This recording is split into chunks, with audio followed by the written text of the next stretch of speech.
Tonight, fears for a motorist after a fiery crash on the Mornington Peninsula. A Good Samaritan murdered by a serial offender out on a corrections order. Maria Sharapova facing a career-ending ban after testing positive to drugs at the Australian Open. New clues as police hold grave fears for a missing young girl. Wine and beer drinkers frothing over a huge tax increase.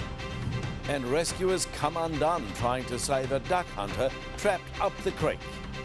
This is 9 News with Peter Hitchener.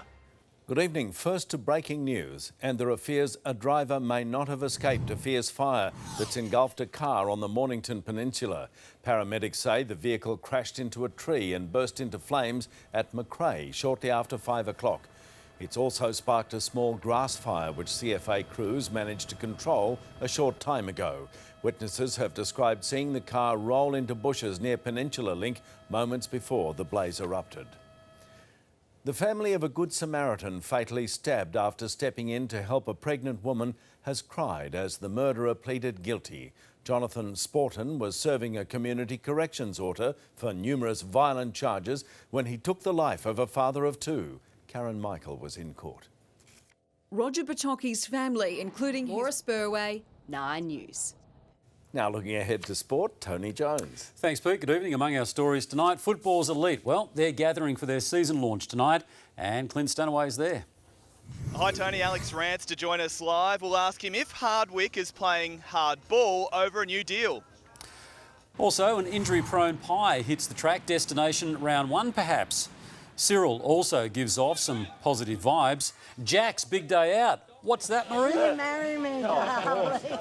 And the Matildas' rendition of the song that might just become our anthem ahead of the Olympic Games. That's all coming up a little later on, Pete. Righto, thank you, Tony. And next in Melbourne's 9 News, Kerry-Ann Kennelly's bedside vigil for her gravely ill husband.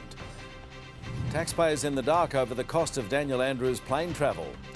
A woman injured in a 2-car collision with a city-bound tram. And an Australian breakthrough reveals the secret superpowers of the humble beetroot.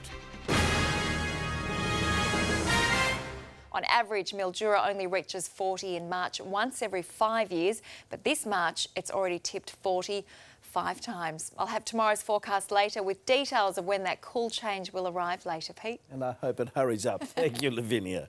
In the news ahead, a female CROC handler bitten during a disastrous demonstration. A $74 million payout for a TV star preyed on by a stalker. Hulk Hogan sues over the release of a secretly filmed sex tape. And Jeff Kennett's mission to return ageing beauties to their former glory. Pratt was showered in birthday wishes at the official launch of the production company's 2016 season held at her Kew home, Raheen. Now with sport, here's Tony Jones. Thanks, Pete. Hello again. Coming up, we'll cross live to Clint Stanaway. He's at the footballers' season launch. Alex Rance will join him. Also on track for an injury-free year. Reid steps out for the Pies.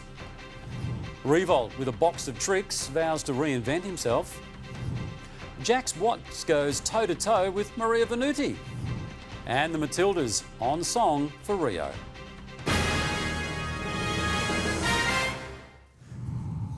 Richmond coach Damien Hardwick has balked at talk of a new contract, despite reports he's set to sign a deal keeping him at Punt Road until the end of 2018. Hardwick crept around the issue during today's media conference. Yeah, listen, it's probably a bit premature at this stage. We're still arguing on the colour of the Jeep. He played in Cape Town on Thursday morning. I didn't think we'd ever have a sports break with Peter Allen and Maria Venuti. You are very witty. Thank you, Tony. Still to come, the day's finance news. Wanted beach thug spotted at Melbourne Airport. Family photos from the royal secret escape to the French Alps. And stargazers treated to a Northern Lights spectacular. Sky watchers are hoping for a few more clear nights. Now that that's settled, Lavinia's here and there's some rain on the way, Lavinia. There is, Pete, but just a little bit. Western Victoria can expect less than 5 millimetres, and because it will be humid and unstable in the city tomorrow, we could see some showers with thunderstorms possible in the afternoon. I'll have the details next. and then 27 on Sunday, 25 for Monday's public holiday, 23 next Tuesday, so light at the end of the tunnel. But tonight will be unbearably hot, only set to drop to 26, and then we'll get to 32 before that cool change moves through around midday, Pete. Right, thank you very much, Livinia and Melbourne. That's what's news this Tuesday. Enjoy your evening and good night.